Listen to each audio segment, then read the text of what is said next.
Hi అండి, అందరికీ నమస్తే. ఈరోజు మనం మన ఇంట్లో మిగిలిపోయిన చలనం ఉంటుంది కదా, ఆ చలనాన్ని పారేయకుండా ఈరోజు మనం ఈ చలనంతో మంచి రుచికరమైన టిఫిన్ తయారు చేసుకుందాము.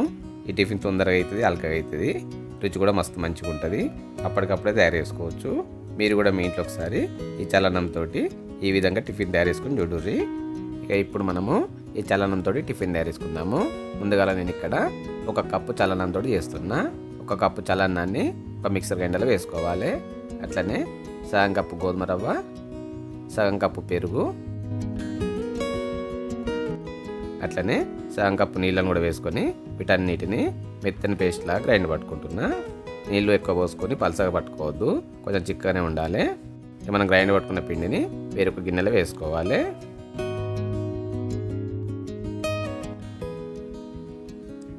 ఈ పిండిని గిన్నెలో వేసుకున్నాం కదా, ఇప్పుడు దీంట్లో 1 పావు చెంచాడు ఉప్పు, చిటికెడంతా తినే సోడా వేసుకొని ఇవన్నీ మంచిగా కలిసిపోయేటట్టు కలుపుకోవాలి.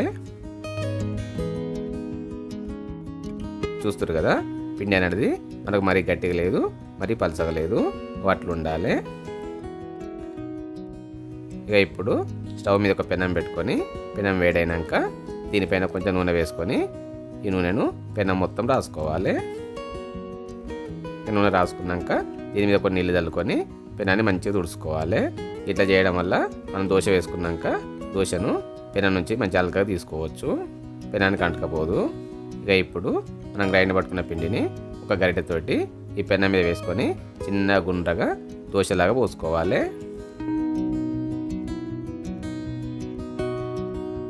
ఇక పిండిని దోశలాగా పోసుకున్నాక దీని మీద సన్నగా తరిగిన కొన్ని పచ్చిమిరపకాయ ముక్కలు, కొన్ని ఉల్లిపాయ ముక్కలు వేసుకోవాలి.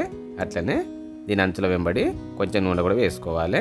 వేసుకొని మామూలు మంట మీద దీన్ని ఒకవైపు మంచిగా కాల్చుకోవాలి. ఇది మనం అన్నంతో చేస్తున్నాం కదా, పైన కొంచెం పచ్చిగా ఉంటుంది, తొందరగా కాలది, కొంచెం టైం ఎక్కువ పడుతుంది. అట్లా అని చెప్పి స్టవ్ మంట ఎక్కువ పెట్టుకొని కాల్చుకోవద్దు, మామూలు మంట మీద కాల్చుకోవాలి. ఒకవైపు కాలినాక తింపి రెండో వైపు కూడా కాల్చుకోవాలి.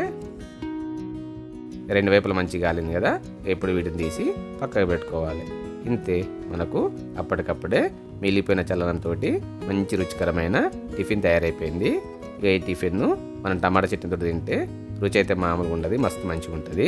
మీరు కూడా మీ ఇంట్లో ఒకసారి ఈ చలనంతో ఈ విధంగా టిఫిన్ తయారు చేసుకొని చూడండి, మస్తు మంచిగా ఉంటుంది.